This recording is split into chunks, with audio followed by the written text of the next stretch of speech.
es decir, ayudarlos a encontrar la mejor institución y el mejor programa para sus necesidades en base a lo que nos dicen cuáles son sus intereses, sus planes y el tiempo que tienen disponible para estudiar.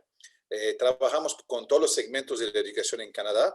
En este webinario vamos a hablar de universidad, pero también trabajamos con otros segmentos.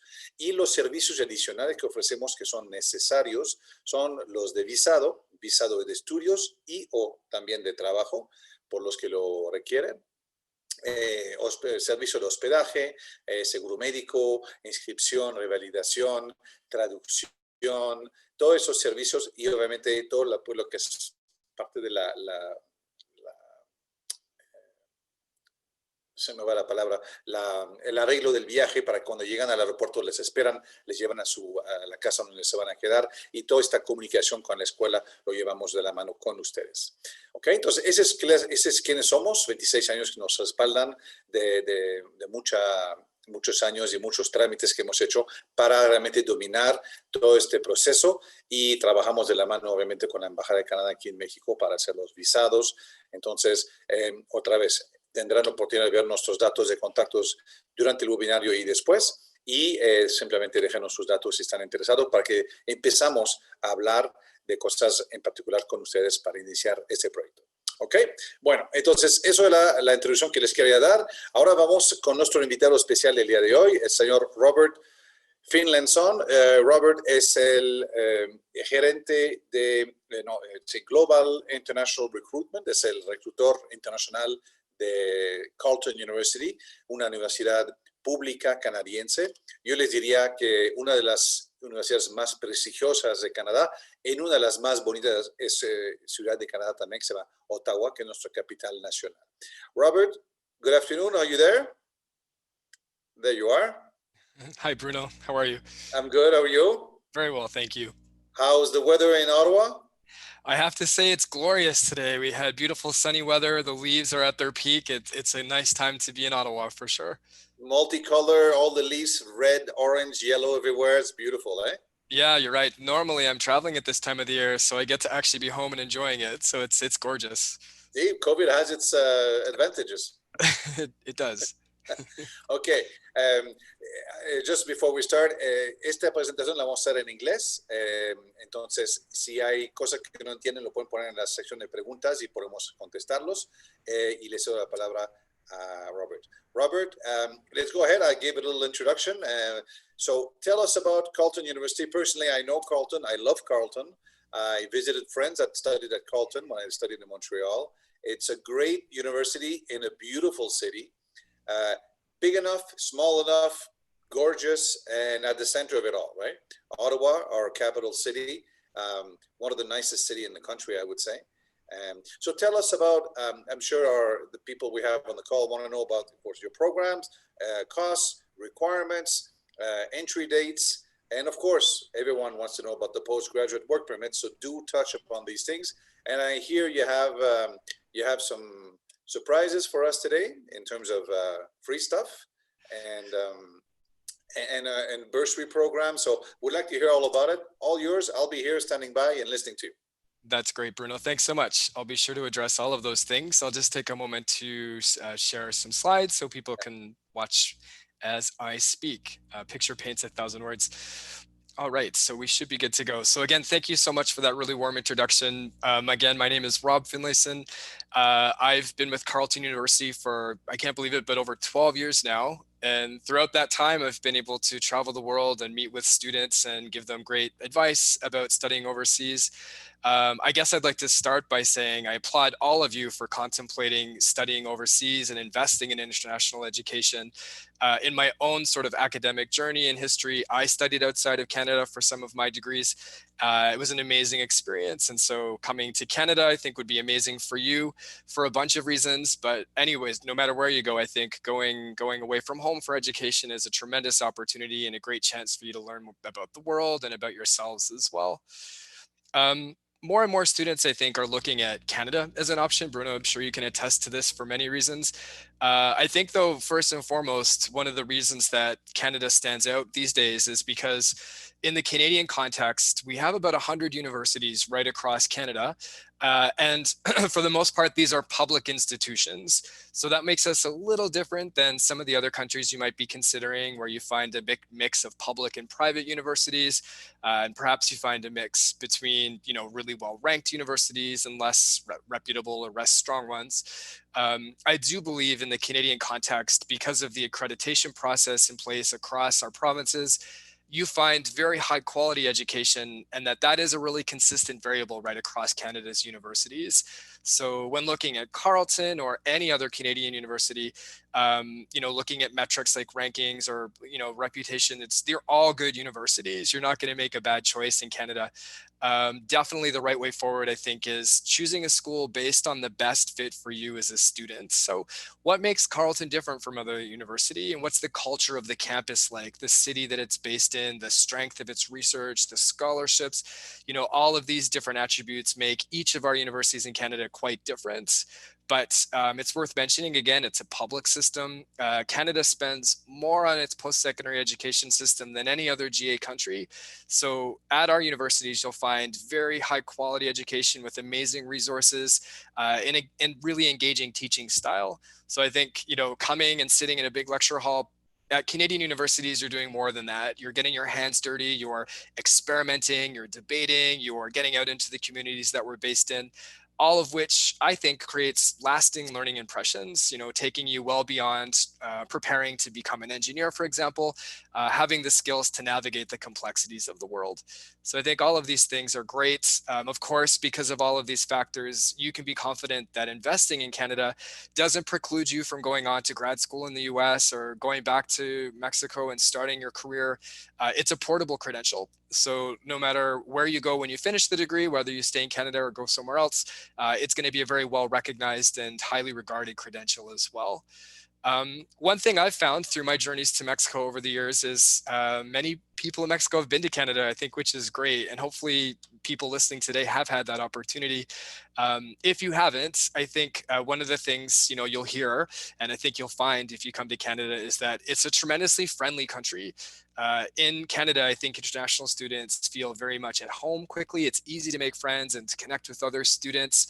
But I think beyond that, it's worth mentioning, and I think Bruno alluded to this as well, there's some really compelling attributes to Canada beyond it being friendly.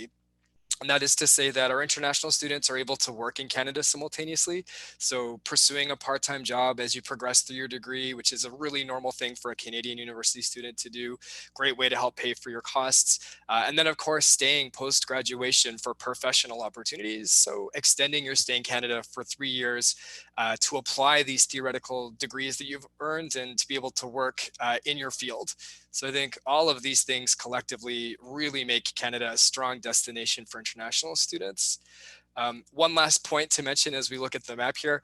We're based in Canada's national capital city. So it's Carleton University in Ottawa. For those that don't know where the city is, it's right between the cities of Toronto and Montreal. As a Montrealer, I can say, getting back to Montreal is just over an hour and a half from Ottawa. It's quite close. My brother lives in Toronto. It's about 4.5 hours by car. So for Canadian standards, that's also quite close. And then just south of us in America, you'll find major US cities like Chicago, Boston, Washington, DC, and New York City. So it's an interesting location, I would say, to be based, because you have an opportunity to explore and to be in a really vibrant part of North America. So of course, Carleton's location in Ottawa is a defining characteristic.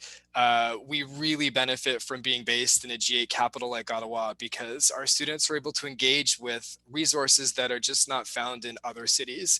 So if you're a student that's studying, politics, diplomacy, international relations, all of that is front and center in the city, and you can observe it and engage with it quite in an immediate way.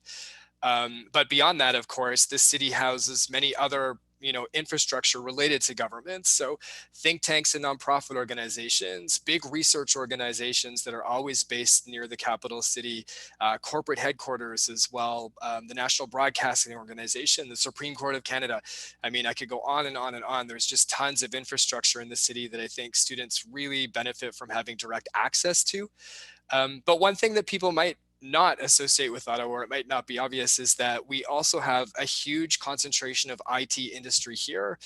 In fact, Ottawa is often referred to as Silicon Valley of the North because of the number and volume of IT related businesses in the city as well. So sort of the second face of the city after government would certainly be IT, and you'll find major international companies, but also homegrown companies like Shopify, which is based here as well. So tons of opportunities to engage as a student.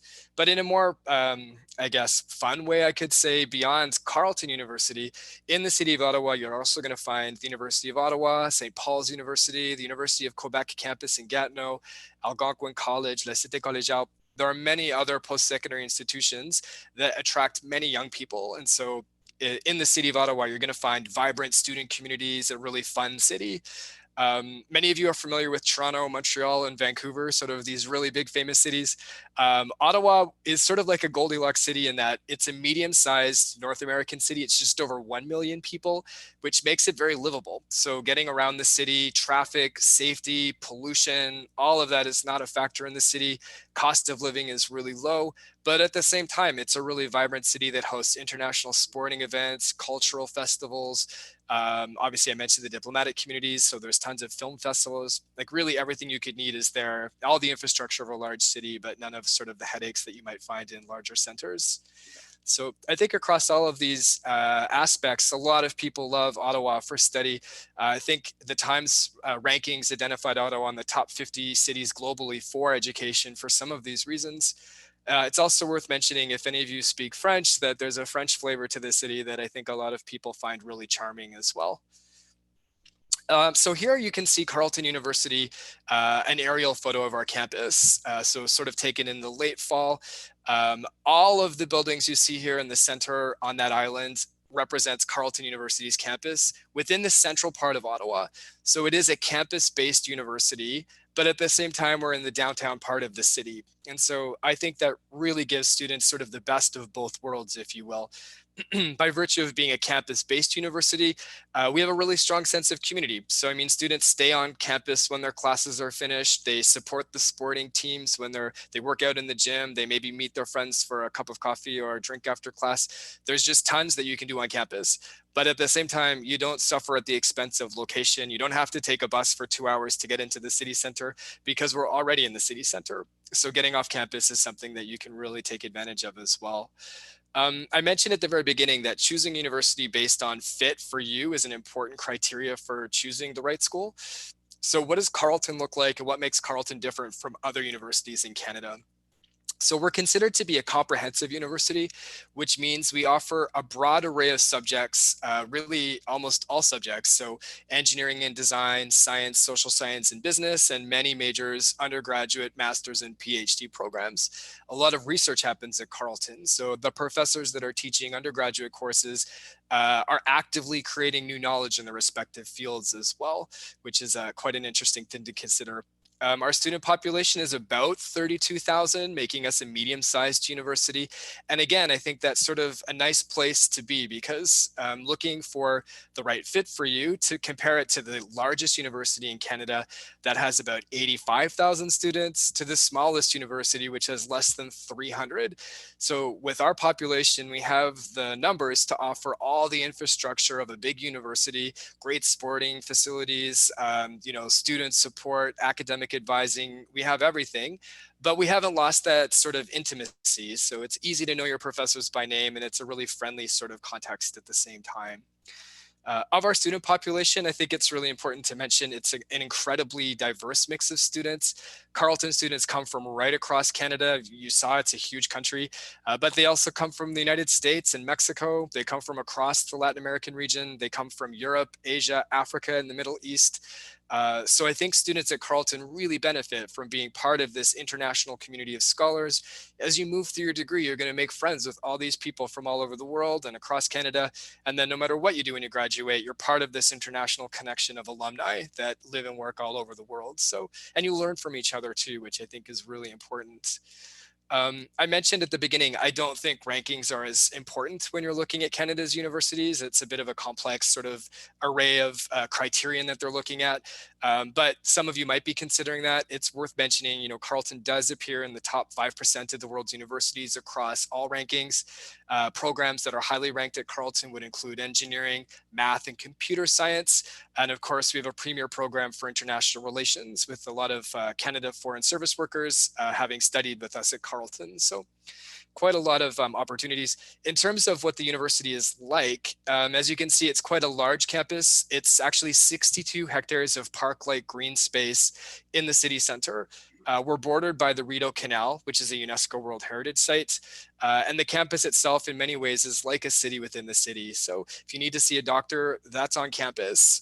Restaurants, cafes, and pubs. We have our own radio station run by students, newspaper run by students, more than 200 student societies. The sports facilities include indoor and outdoor tennis courts, an Olympic-sized pool, 2 skating rinks. We offer varsity level athletics, which is, of course, the Inter-University League, which is highly competitive, all the way down to recreational intramurals. So, I mean, there's tons you can get involved in. As somebody that studied at a few universities across a few degrees, I could say this is truly one of the things that sets Carleton apart. There's a lot you can take advantage of on campus. So quite a lot of diversity within the community, broad choice of programs. One of the key things I think that sets Carleton apart is that we've worked really hard to develop a strong co-op program for our students. Co-op is something you may be familiar with, but for the sake of those that might not have heard that term before, co-op is ostensibly your ability to get professional paid work experience as a student. So you would study at Carleton and you would acquire sufficient knowledge in a respective area, for example, aerospace engineering or accounting or psychology. And then you would go and work for an organization that is doing work directly related to that subject for one full term of time. So, for example, instead of studying during that duration, you would be working Monday to Friday, 9 to 5. You'd be applying theoretical knowledge in this professional context. And as a student, you're able to really learn about different professional opportunities. You're able to develop experience that you can then use to market yourself when you finish the degree. You'll have professional references, a network of contacts on LinkedIn. And it's a salaried position. I mean, these are salaried to the extent that you would potentially earn as a brand new graduate. So in terms of covering costs of university, I think co-op can be a tremendous opportunity for students as well. We place students in co-op placements in the city of Ottawa. Of course, there's tons of opportunities there, but all across Canada and frequently other countries where your subject might have a particularly strong presence. So for example, Carleton has quite a few design programs. In the design world, there's more opportunities. There are many opportunities, I should say, in sort of the Nordic countries in Europe. So being able to work and get experience for key organizations related to your study subject, no matter where they are in the world. So you don't have to do co-op. It could add a little bit of time to your degree, of course, but I think many people would agree that that additional time is time well spent. You're graduating with a pretty well-developed resume. So I encourage you to contemplate co-op as an option. It's a really strong one for sure. In the co-op, Robert, the university arranged a co-op? You don't have to look for one? We do, yeah. So all of those opportunities are facilitated by our co-op program. However, if you have a contact with a family business or a local organization that you think would be a good opportunity, then you as a student can work with our co-op office and that third party to develop the opportunity. Okay. And that way they would just want to know that it's a learning opportunity that complements the study program and that it would be paid in a fair way, but you can build those local, opportunities as well if you have those contacts. Okay, very good. So in terms of programs, I think that's a key thing. And so many of you will be wondering what we offer. So here you can see 22 different undergraduate degree programs. And across these 22 different degrees, hundreds of majors. So you can combine programs. I think it's worth knowing that in the Canadian context, it isn't a rigid style of education where a finance student is, sort of contained within the School of Business and you can't really take courses beyond that. You can easily do combined programs, double majors, a major and a minor. So global politics with French, psychology with law, engineering and business. You can make these unique decisions based on what you find interesting. And I think that adds a lot of value to your time with us. To go a bit deeper into the programs, across those 22 degrees, we have 5 faculties. arts and social sciences, public affairs, engineering and design, science, and of course, business. Within each of those areas, I would highlight a few programs in particular. For example, through our Bachelor of Arts degree, we have a very strong criminology program, criminology that can be offered with law, sociology, or psychology. We have an entire degree dedicated to psychology. So if you're interested in, understanding how and why people behave, cognitive science is a great degree for you. It's fully focused on that particular area with some really interesting majors. I mentioned as well, being situated in the capital city, global politics is a really interesting thing to consider at Carleton. So we have a strong international studies program with international relations. Students in that degree actually spend part of their 4 years overseas at one of our partner organizations, getting some international experience as well. We're also home to the oldest journalism school in Canada. So we've had journalists that have gone on to work all over the world. It's quite a prestigious degree. We have a television studio on campus, a radio station run by the journalism school. They write their own newspaper. Students will develop skills for all media channels, which I think reflects the diversity we see in media today. And also performance-based music. So, there's a lot of options in public affairs and arts. Engineering and design. So certainly Carleton would be one of the biggest engineering schools in Canada. We actually offer 13 different undergraduate programs within the School of Engineering. So of course, those core programs that mark most engineering degrees, civil, electrical, and mechanical are available. But at Carleton, you'll find the oldest aerospace engineering program offered as a bachelor's, master's, and PhD program, computer systems and software engineering, environmental and sustainable renewable energy, biomedical, etc. There's tons of options within that area, amazing labs on campus, some of which are industry sponsored and unique within the Canadian context. For design students, I would highlight that we're one of the only universities in Canada that has a full School of Architecture. So our Israeli School of Architecture offers the 4-year Bachelor of Architectural Studies, which is a studio-focused design program, which leads to the 2 years master's degree. And of course, we offer the PhD as well. And then if you're interested in product design, industrial design is a unique program. We have graduates that have artwork featured in the Museum of Modern Art in New York City. Another graduate opened a mountain bike company where he's been designing all of the mountain bikes. There's tons of different opportunities with these types of design backgrounds. I would also highlight science. Through our Faculty of Science, computer science has been on offer at Carleton going back decades. I mentioned the IT companies in the city. Many of those have Carleton grads running them. So there's a lot of connectivity between the campus and those organizations like Shopify, and health sciences. So some of you might be thinking about medicine, dentistry, pharmacy, veterinary sciences. All of those programs in the Canadian context are postgraduate programs. So you would do an undergraduate degree like health sciences prior to that.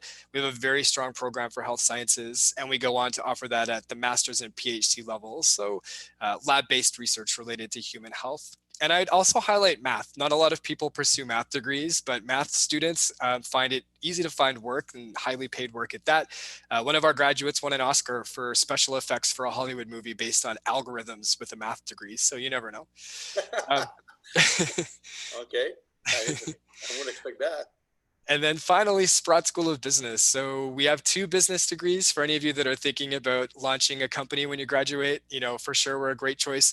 Our commerce degree has 9 majors. So all of the usual business subjects, entrepreneurial studies, finance, human resource management, etc. But the international business degree is worth mentioning because in that program, you actually learn a new language and study business before going overseas for a full year of immersion at one of our partner universities. So if you like the idea of really understanding international finance and learning a language and understanding culture better, then this is a fairly unique program and it might be a good fit for you as well. So a lot of strong programs. I guess some brief information about admissions. It's nice to mention that for Carleton and for many Canadian universities, it's a little more straightforward than it might be in other countries. So for the most part, what we're looking for are good grades from the high school level.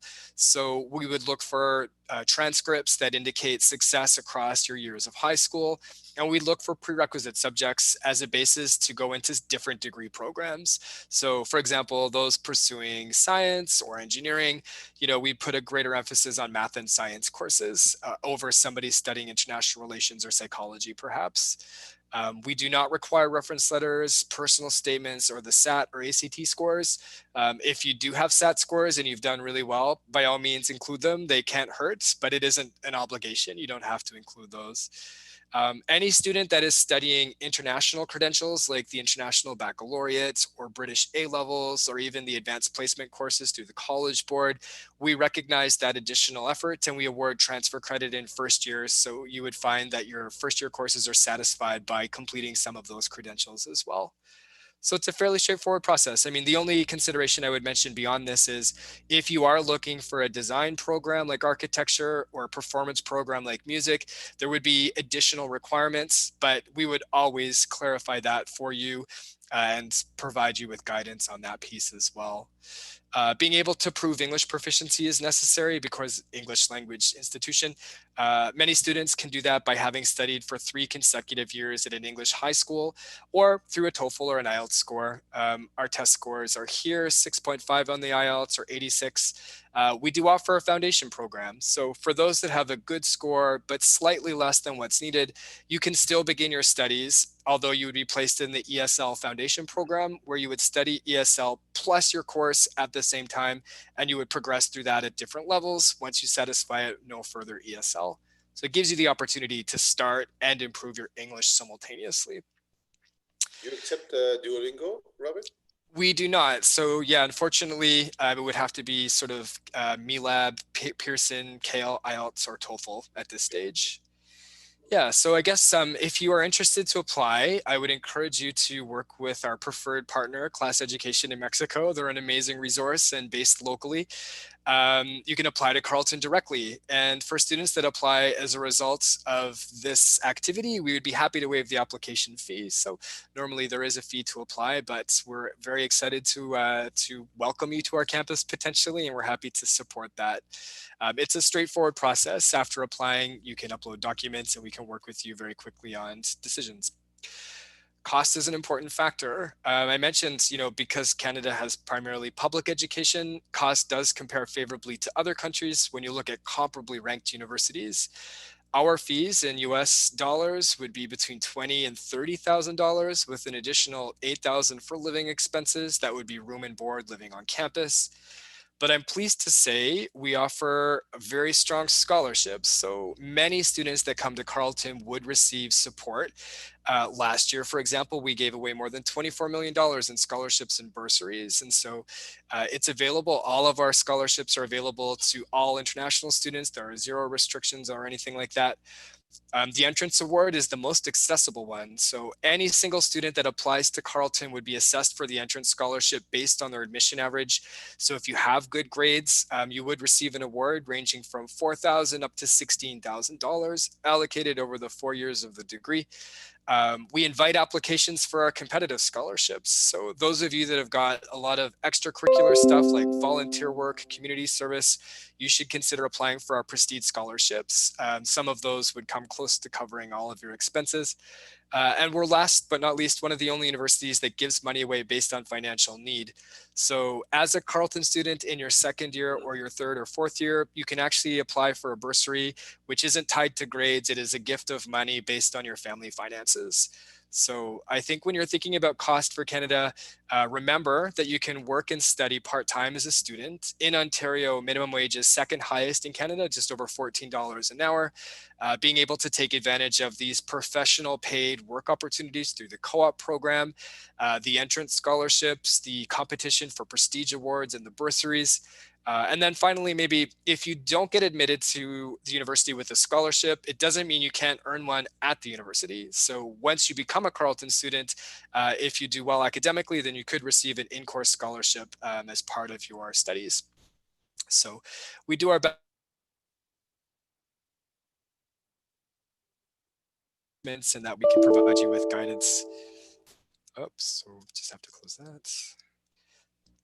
Okay, so scholarships are great. Nice opportunities there. And I guess one final thing I wanted to sort of, I know that there will be good questions and I'm excited to have those questions. I just wanted to share that I think one of the things Carleton is really good at is student support.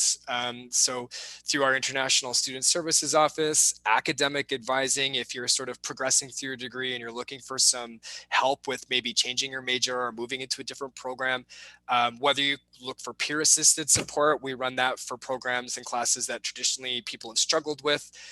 Student engagement office, there's really tons that you can take advantage of, and it's all free, so you don't have to worry about any additional costs. For many international students, living on campus is the logical progression. It's a great way to acclimatize and to make friends really quickly. We guarantee residence for all students applying out of high school. So living on campus in a private room, but amongst other students, is a great way for you to make those connections. We have, gender segregated dorms, men's dorms, women's dorms, social areas.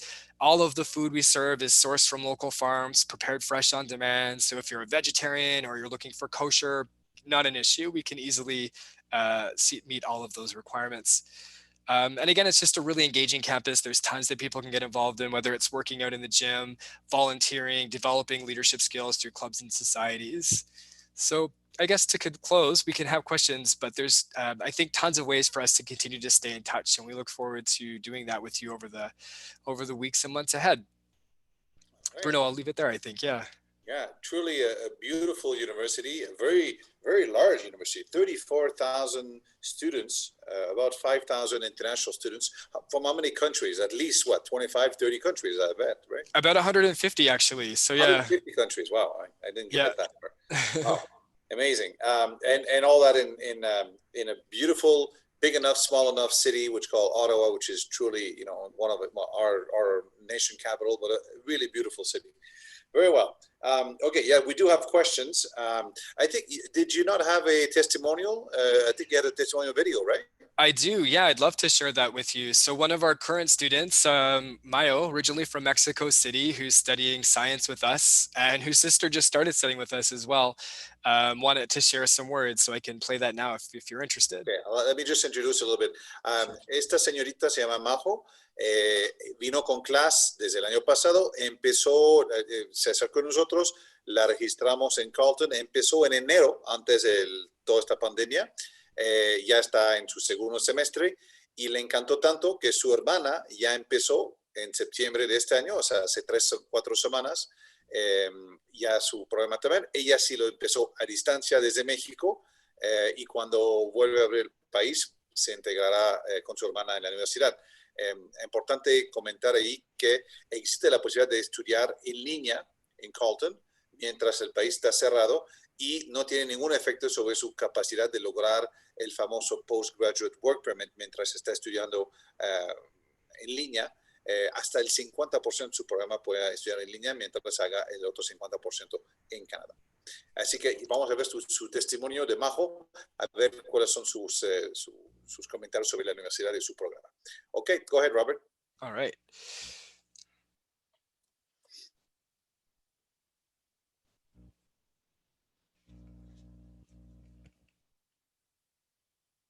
Is that Carleton gives lots of opportunities. So Don't see it.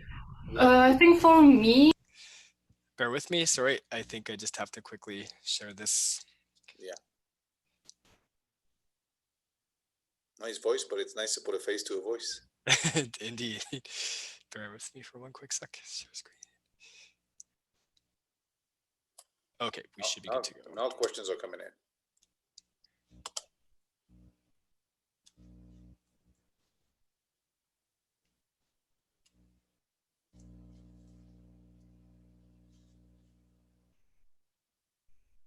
is that Carleton gives lots of opportunities. So I think for me was last summer I was able to apply to the diez, that's Dean Summer Research for the first years. And I got to, I didn't got the scholarship, but by contacting profs and everything, I got to stay in Ottawa for the summer and do research, and that's what I always wanted to do. And as for me to do it on my first year was something like unbelievable. I thought it was impossible because I'm new, but Carleton gave me that opportunity. So I really, really appreciate that and love that. I was researching barium double beta decay to detect dark matter with the EXO project.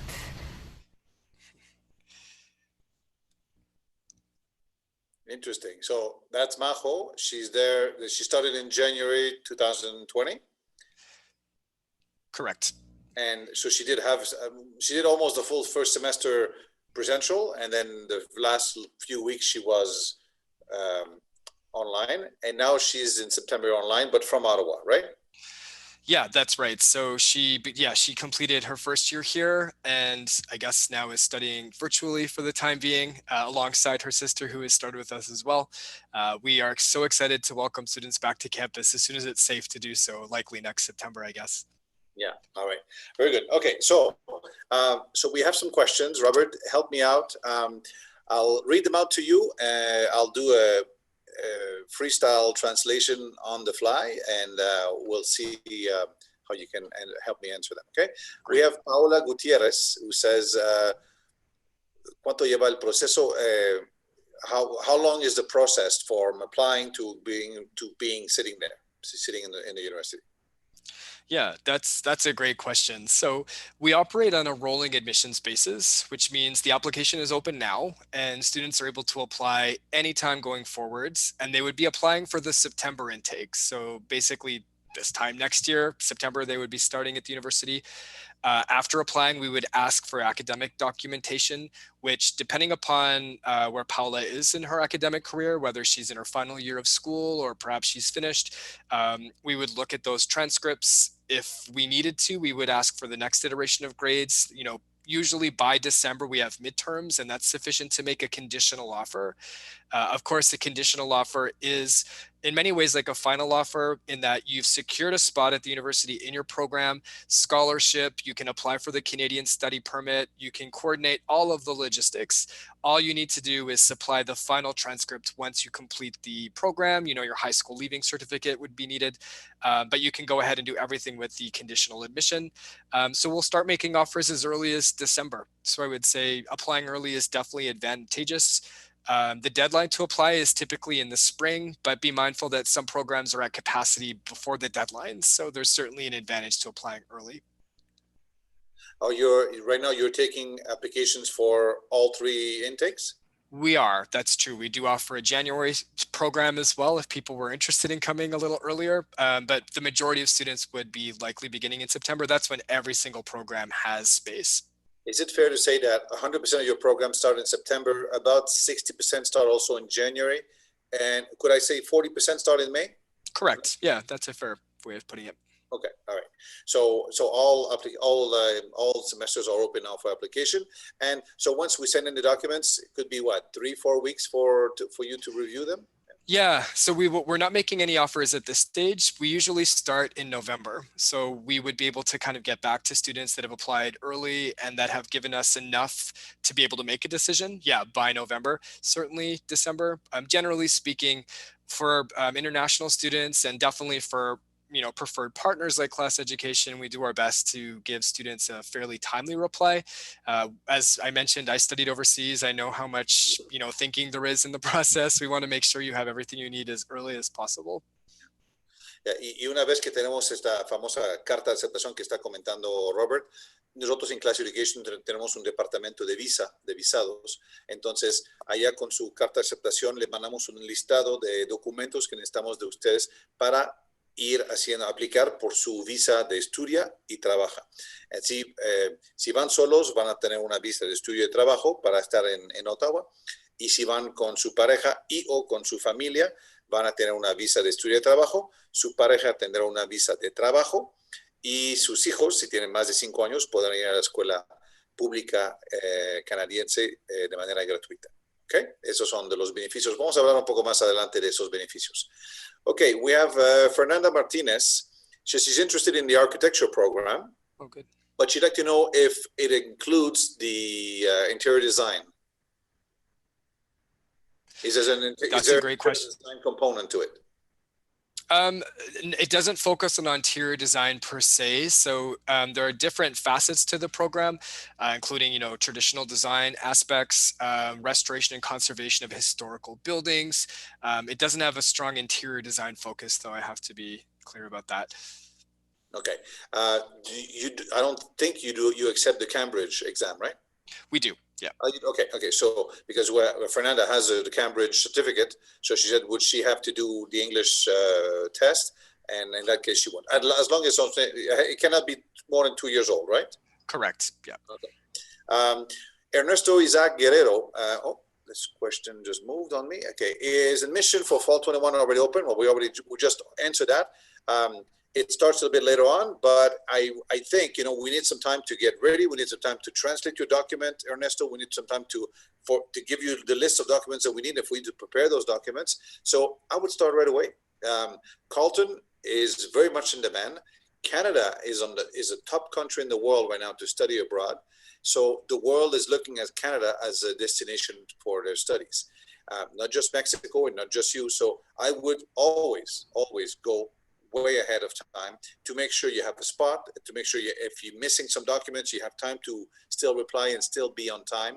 I would not take, that's why we're doing those webinars, so we can start the process right away. And right now is the perfect time to start for September 2021, even for May and January intake. Still in certain program where there's still room, we still have time. But yeah, the sooner the better, always, 100%. Okay, Areli Danay Rosado, she says, does the university has transfer ways to Doctor of Medicine?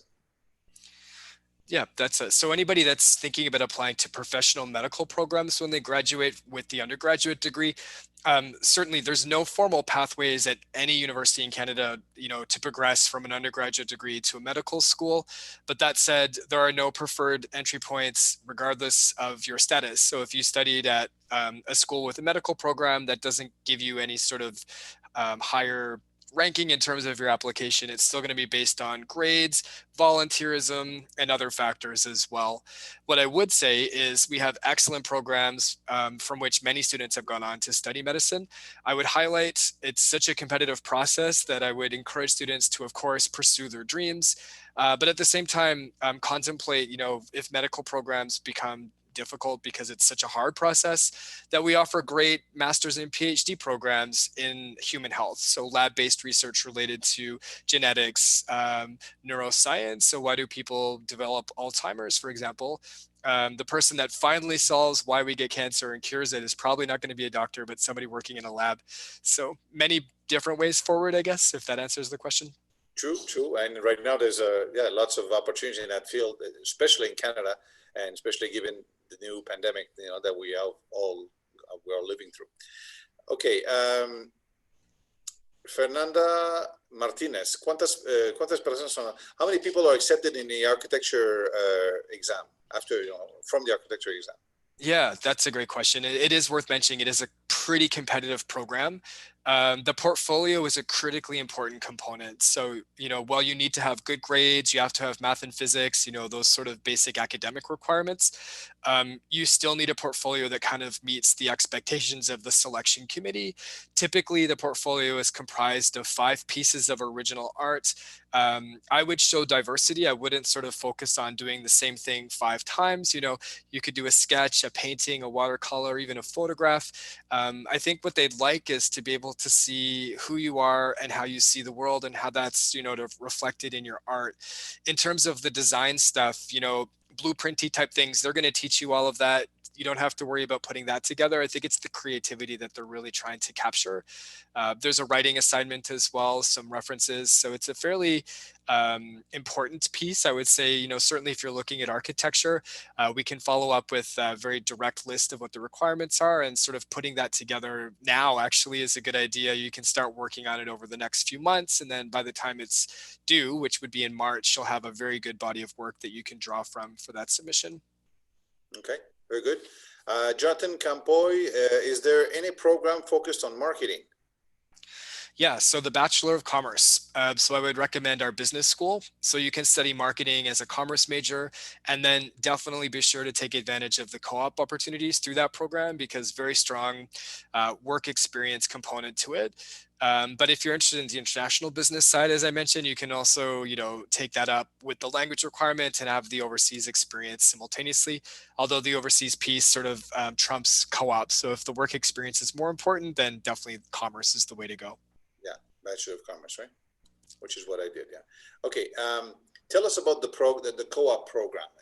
Tell us. You touched upon it, but can you take us step by step as to how it works, how many there are, Yep. and talk about payments? What kind of pay they can expect. I guess it depends on the co-op, but just give us a rough idea. For sure. Yeah. So students apply to the university and they indicate that they were interested in co-op as part of the application. So they can actually get admitted to the university knowing that they have this as part of their degree program. Co-op begins at the end of second year. So they would begin their studies and they would acquire a baseline of knowledge in their respective fields that would then, give them the basis to effectively work in that area.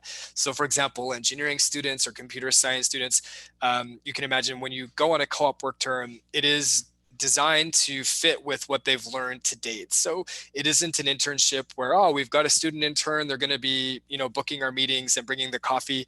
You're going to be given real projects and you're going to have to do them and they're going to work with you and they're going to support you as a student. But it really is a learning experience. But you're also learning about how the world of work looks and what's it like to be part of a team and how do you engage with your colleagues and work together on, big projects, et cetera.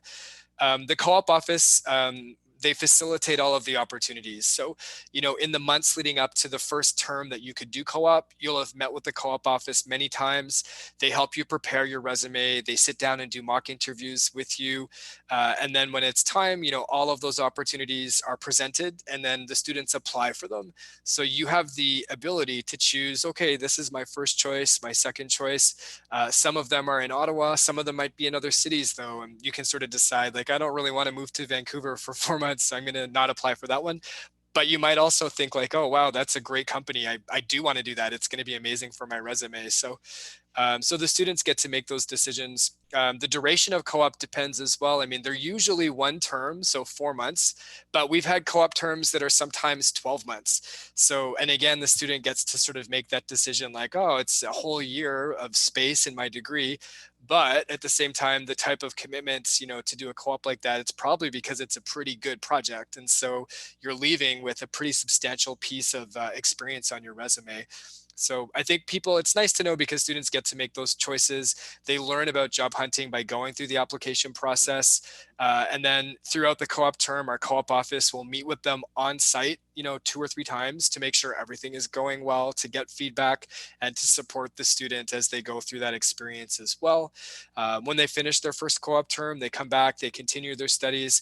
But once you start co-op, you can do a co-op term whenever you want, actually. So you might be looking ahead at the schedule and oh, there's, that semester, there's, maybe less courses that I'm interested in. It's a great time for me to do co-op. Or you might want to fit those co-op terms into the summer months, which is a great way to kind of just slide them into the degree. And then when you graduate, you're only really spending 1 extra semester than you would have otherwise. So that makes a lot of sense to put it in the summer, so you don't extend the time of your degree, right? Exactly right. Yeah. So I think overall, students that are in the co-op program really enjoy it. If you don't have co-op up front, you can apply for it as a Carleton student, but admission to the program would be based on having good academic standing at the university. So it might be a bit more complex to get it after the fact. I recommend applying for it now, probably. And from the top of your head, how many of your students that do co-op end up working where they did the co-op, or does that happen a lot? It does. And actually, if you talk to our dean of engineering, he actually complains that often students, when they're on the job site, get job offers even though they haven't graduated. And so he's like, you need to come back and finish the degree. I think it's going to be better for you in the long run. But, there's certain jobs that are in such high demand that, if you've got that unique skill set and you're working there already and they like you, that, those opportunities materialize. Yeah, but it's always good to finish your degree anyway. right? I totally agree. You asked about salary too. So yeah, I guess it would depend on the sector. But generally speaking, it would be the same type of salary that somebody that enters the workforce in that particular area would expect to earn. So, social scientists, you might be looking at 50,000 Canadian dollars, but over, a 4-month term. Engineers have higher salaries, computer science. So it sort of depends on the program that you're studying, I guess. Okay, But so it's not $14 an hour, that's for sure. no, it's a proper salary, and like those that are good with money are usually able to save and contribute and pay for future terms. Roughly speaking, we say one term of co-op, if you're good with money, you should be able to pay for one term of university. Wow, that's amazing. Yeah. That's great. Okay. All right. More question. What is here's a question here. Someone at Product came in late. Guillermo Giovanni Angulo. What is the average cost of the programs? We looked at it earlier. In Canadian dollars, we're between 25 and 28,000, I believe, right? Yeah. Canadian dollars right now is at about 16.5, 17 with the Mexican pesos. So substantially lower than the American dollar. It always has been the case. So that's the average cost, 25 to 28,000, depending on the program or the faculty. Okay, Guillermo. Natalia, question is moving. If I want to use TOEFL to apply, it must be valid, or still valid. So no more than 2 years. That's from the moment I apply, or from the moment I start the university. That would be at the time that the admission decision is made. So we would look at the results sort of, if it's November, December timeframe and it's valid at that time, then it would stand. I guess if it's sort of past date, then we would need a new test. Okay. Mariana Mediavilla is asking, can she certify herself in English at the university, or does she have to come pre-certified to enter university? If I understand correctly, that would mean, do you need the ESL test, or can you start in a foundation program prior to beginning? Yeah, so you can take your ESL program, yes. We do have so there is a sort of, if you don't have an English proficiency test at all, we do offer conditional admission through our CultureWorks pathway. So you can actually complete this online. You don't have to be on campus, although we do have it on campus. And then you can have your admission in hand while you do that. So that would be another option. Okay. A good touch-up question from Ernesto is the fees or annual fees? Yes, from Andrea Lopez, sorry. The fees are annual. When we say 25 to 28,000, these are annual fees.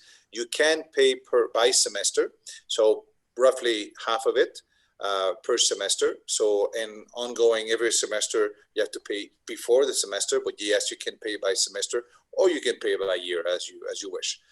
It's entirely up to you. Okay, Ernesto Isaac Guerrero, how demanded is the business program? It's a pretty strong business program. I would say it's very much in demand. Yeah, agreed. I think the ability to sort of learn important business aspects as you progress through the degree and then apply that in professional ways. We partner with local businesses. If you're an entrepreneur and you're looking to maybe launch a business, that's something students do at the university as well. It's also worth mentioning, I don't think I said this before, but over my 12 years with Carleton, you saw how big the campus is.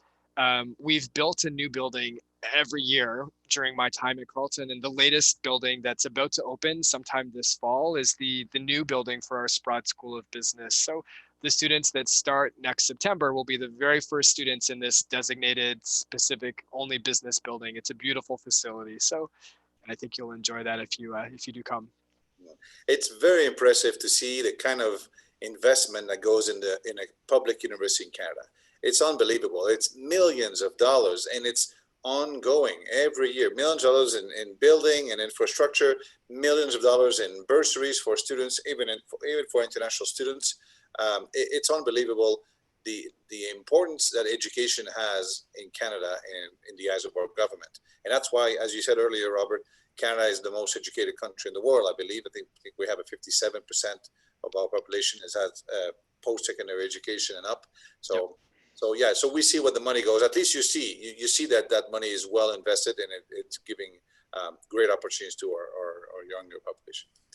Okay, Diego Martinez saying, do you have any sport bursaries? What we offer is students that are successful and they're trying out for one of our varsity teams could receive varsity funding from the coach. So once you become a member of one of the varsity teams, the coach has a pool of resources he's able to disperse to athletes. And I think usually based on a combination of factors, including success and financial need, et cetera. So we do offer some funding for varsity athletes. Within the Canadian context, though, there are limits to what universities are allowed to do with regards to sports scholarships. It's a bit different from the US in that regard. Yeah, it's not full scholarship, it's partial scholarship. Yeah. Okay. So you mentioned earlier that this is a great school for public affairs, public relations, international relations. We have a lot of people asking us about that. Obviously, the fact that you're in Ottawa, the capital of Canada, has a lot to do with it. But also, and I was a little surprised and happily surprised to hear that Ottawa is really is an IT hub, and that's probably the second most important sector in the city. I know a lot of the people online are very interested in the IT sector. So again, you have co-ops in those programs as well, right? Yeah, one option I would highlight that I didn't mention, but for computer science students, Carleton has partnered with Shopify on offering a select number of computer science students the opportunity to basically work at Shopify and study their computer science degree at Carleton at the same time. And Shopify pays their tuition. So they earn a salary from Shopify and their tuition fees are paid for. So it's a tremendous opportunity for computer science students. It is a highly competitive process, I should say, but top students looking to study computer science definitely should put Carleton on their list and apply for that, because I think obviously it's an amazing way to get experience with the top IT company in all of Canada and to have your education covered at the same time. Wow, that's awesome. I didn't know Shopify was Canadian. Is it Canadian? Yeah, Ottawa based. Yeah. Okay, wow, I didn't know that. Okay, you also mentioned that it's a city surrounded by French and English. Can you also, if someone speaks French on the call, they can also deliver their reports and their exams in French as well, right? We offer some courses in French, so particularly through public affairs, politics. There are courses that are offered that are taught in French. You can write your essays in French, your exams in French. It's not available for all programs, so none of the science or engineering programs offer this, but in the School of Social Science, it's possible. Okay, very good. Another question: while you're doing a co-op, you're not paying school fees, right? You're earning a salary. Not only you're earning more money, but you're also not paying any school fees, right? Correct. Okay, and that could be, if it's one co-op, it will be an additional 4 months, unless you do it in the summertime. That is also correct. Yeah. Okay, very good. Okay, just want to make sure. So you do not accept Duolingo, but there's a question here from Estefania. What's the mark you need for IELTS? I know you mentioned earlier, maybe she didn't see it. Do you have it off the top of your head? Yeah, it's 6.5 for a direct admission, but if you have between a 5 and a 6, you could still be admitted. It would be in the foundation program, which gives you the basis to take an ESL course and degree credit together. So if you do have between the 5 and the 6.5, you'd probably place in the foundation level. Okay, perfect. And then Olaf Morales is saying, what is the limit of age to register at the university in the bachelor's? Yeah, so Carleton doesn't have any limitations on that. So if you have a valid, secondary school leaving certificate with the academic requirements and you're a strong student, then we're happy to have you. The Canadian government does require legal guardians. So if you are under 18 coming to Canada, then you would require that sort of support. So perhaps if you have family in Canada or family friends, or if you look at some of the homestay programs, I think this might be an option. But as far as Carleton's concerned, we don't have any age restrictions. Okay, very good. A lot of people always ask cost of living. Cost of living, sometimes they're referring sometimes to Toronto, to Vancouver, which are much more expensive city. Tell us about cost of living in a nutshell in Ottawa, maybe an average price for a 1-bedroom, 2-bedroom apartment. Yeah, that's a great question. So I think, like I say, a lot of students like to live on campus in their first year But for sure, after first year, you've made all of these great friendships. If you and a couple of your friends want to rent a house together off campus and you're going to share that space, then you can certainly save money that way. So maybe renting a 4-bedroom house, close to the campus with some of your best friends could keep costs down by quite a lot. So I would say when you're looking for a house like that, for your component of the rent, you might be looking at $300-400 a month.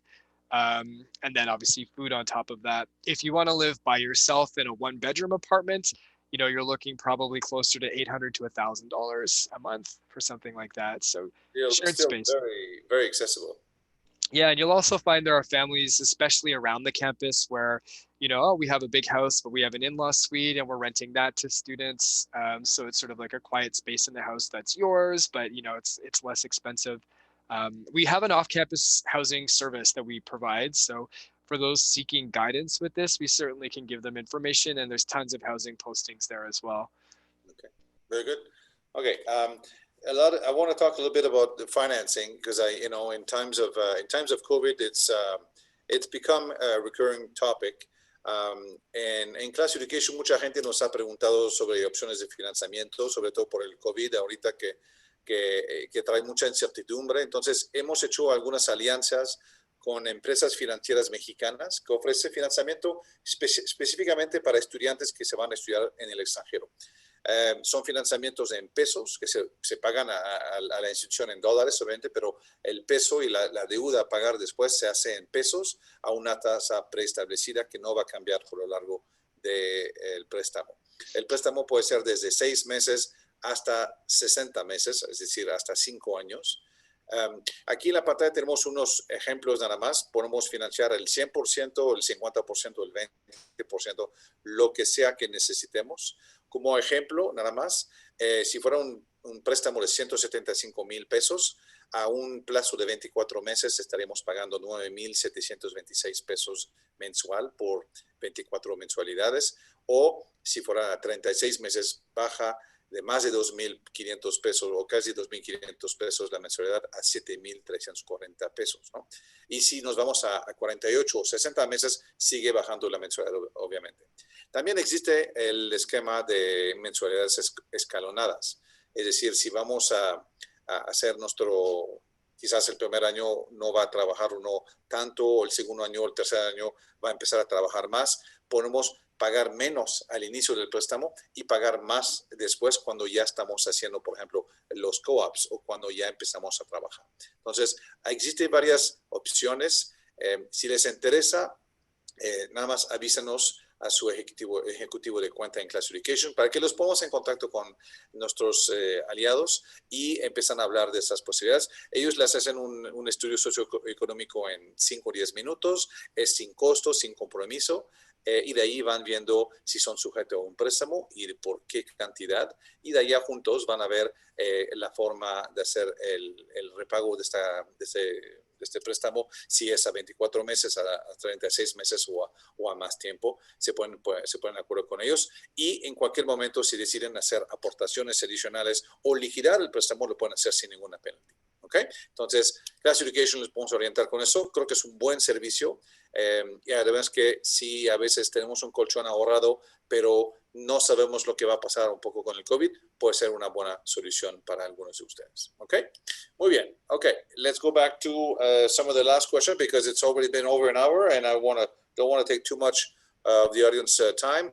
Another thing we have for people that are deciding to applying today or in the following week, Robert has offered free applications for anyone registering through this webinar. So we have your contact information.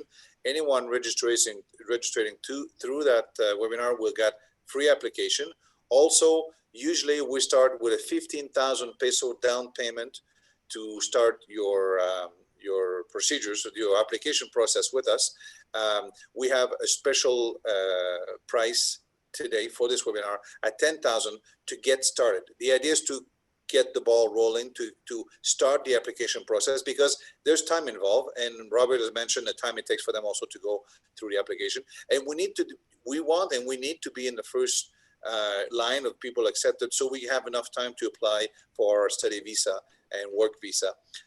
And as you know, with the COVID, there's backlogs everywhere at the university, with Immigration Canada. So we want to apply ahead of time. So we go, in time, we find we reserve a spot, and we start the visa process. So take advantage of this opportunity, 10,000 pesos instead of 15 to get started, and the free application from the university. I was going to talk about something else. Another question came up a little bit earlier. Do all your programs have co-ops, or some of them, or most of them? Yeah, about 90%. So not all programs, but the bulk of them do. So every engineering degree, every commerce degree, all science programs. So most programs, but there are a few that don't. Okay. But not 90%. And all of the co-op programs are paid programs. They're all paid co-op. Correct. Yeah. Ok, entonces en la pantalla aquí ven nuestros datos de contacto. Nos pueden contactar vía teléfono, WhatsApp, redes sociales, emails. Aquí estamos a sus órdenes para apoyarlos en este. Voy a ver si hay más preguntas. Sigan entrando. I have one more question from Jonathan. My university degree is in pause because of COVID. Sorry about that. Can I start the process? Yes, you can, Jonathan. You could start the process with us. You could be, depending on the program and depending on how fast we can work, you could be studying not at, but in Carleton University in January, as early as January, if we get things going relatively quickly. Leave us your contact information, Jonathan. We can start talking with you. And I'll go on a limb here with you, Robert. If anyone on the call would like to have a private Zoom with us and you, would you be available for that next week? Yeah, absolutely. That would be great. Okay, so any particular question, say, hey, I have this question. I want my parents on the call. I want to talk about specific issues. Contact your class education account executive. We will set up the call when you can, when we all can, and we'll talk like this, and we'll talk about your future. We will start. Right now is the best time to get started. We're all just like that young man. A lot of people are on standby right now. A lot of people have their careers on standby, have their work, they have lost their job, or have their work on standby, or sometimes they work from home, and you can also study from home at the same time. Which brings me to another question, Robert. If classes are online this semester, and probably for the January semester as well, can someone continue to work while they're studying online? They could, yes. So I'm not sure I totally understand. So if they're studying online, they have the capacity to do their studies in real time. So when the lectures are delivered, or asymmetrically, so recorded lectures that you can then watch as your personal schedule allows for it, if you will. So that allows for the differences in time zones, etc. Okay, so if someone works and cannot attend one class on Tuesday at 2, then they could see it later on in the evening on the virtual blackboard. That's correct, yeah. Okay, that's great. So eso es súper interesante, súper cómodo. Podrán seguir trabajando, ahorrando dinero, ahorrando los costos de vivir en Canadá y de viajar a Canadá y el seguro y todo lo que necesitan para ir allá. Pueden empezar en línea, ahorrar muchísimo dinero, seguir trabajando. Y si sus clases los pueden ver en tiempo real, pero si conflictan con su horario laboral, pueden ver, todo se graba, se pone en el pizarrón virtual y lo pueden ver cuando llegan a su casa. Pueden ser las dos cosas al mismo tiempo. Es una gran noticia. Y también les informo que hace 2 meses y medio más o menos, el gobierno canadiense informó que por la pandemia uno puede puede estudiar en línea hasta el 50% de su programa desde México, desde su país de origen, y terminar el otro 50% en Canadá. Y eso no afectará su capacidad de lograr el permiso laboral de 3 años, el famoso Postgraduate Work Permit. Otra vez, una gran noticia por parte de nuestro gobierno. Entonces, son buenas oportunidades. El COVID lo que ha transformado nuestras vidas, lo que sí ha traído es muchas oportunidades al mismo tiempo y un buen momento para prepararse para el futuro, para lo que viene y lo que ya está, ¿no? Entonces, aprovechan, hay descuentos, hay promoción, hay apoyo, y en Class Education estamos aquí para apoyarlos en ese sentido. Very good, Rob. Well, any last minute word you want to give our audience before we call it a night? Yeah, I guess just to thank you. It was a really nice opportunity to speak with you, Bruno, to work with Class Education and to have a chance to get to know all of you, albeit virtually. So if we can reconnect on Zoom, it'd be nice to put some names to faces. But we do look forward to welcoming you to Carleton. It's a great choice in a great country. It's a strange time with the pandemic, so I also wish you all the very best with your ongoing virtual studying from home. Stay healthy and safe. Very good, thank you. I've got Jonathan who wants to talk. Jonathan, can we hear you, Jonathan? Try to talk. I just unmute your mic. Trying something new. Hi, you hear me? Yes. Hi, hello. Go ahead, Jonathan. Well, I have my university degree in Pulse because of the COVID. So I don't know, that was a question, but you already answered it. So. Okay. So all right. So I answered the question. Well, I'm glad I could answer your question. Thank you very much for your question. Think about it, Jonathan. If you're interested, get in touch with us. You have our contact information there, or just simply write us your WhatsApp or your email. We'll contact you and we'll talk further about what we can do for you in the next few weeks to try to apply as soon as possible. For sure. Thank you. Okay. Well, Robert, it was great to see you again, even though it's virtually. Usually you come to Mexico at that time of the year, but maybe next year, hopefully next year. It was great to have you on the webinar. Thank you so much for your time. Muchísimas gracias a toda la audiencia que sigue con nosotros en este momento por estar con nosotros y compartir este espacio. También muchas gracias a todo el equipo de clase que nos ayuda a compartir estos videos y contestar las preguntas y hacer la promoción de esos videos para poder nosotros darle este contenido que pensamos que les puede ayudar en su proyecto de estudios en Canadá. Nos encantaría otra vez, como dije al principio, nos encantaría apoyarlos. Iniciamos, es el momento de prepararse, adelántense, comuníquense con nosotros y con muchísimo gusto veremos cómo podemos participar en su proyecto. Muchísimas gracias a todos. Robert, thank you very much. Have a good night. See you everybody Tuesday for the next. Thank you. And nos vemos en el próximo martes para nuestro próximo webinario 6 de octubre. Muchas gracias. Buenas noches. Gracias. Buenas noches.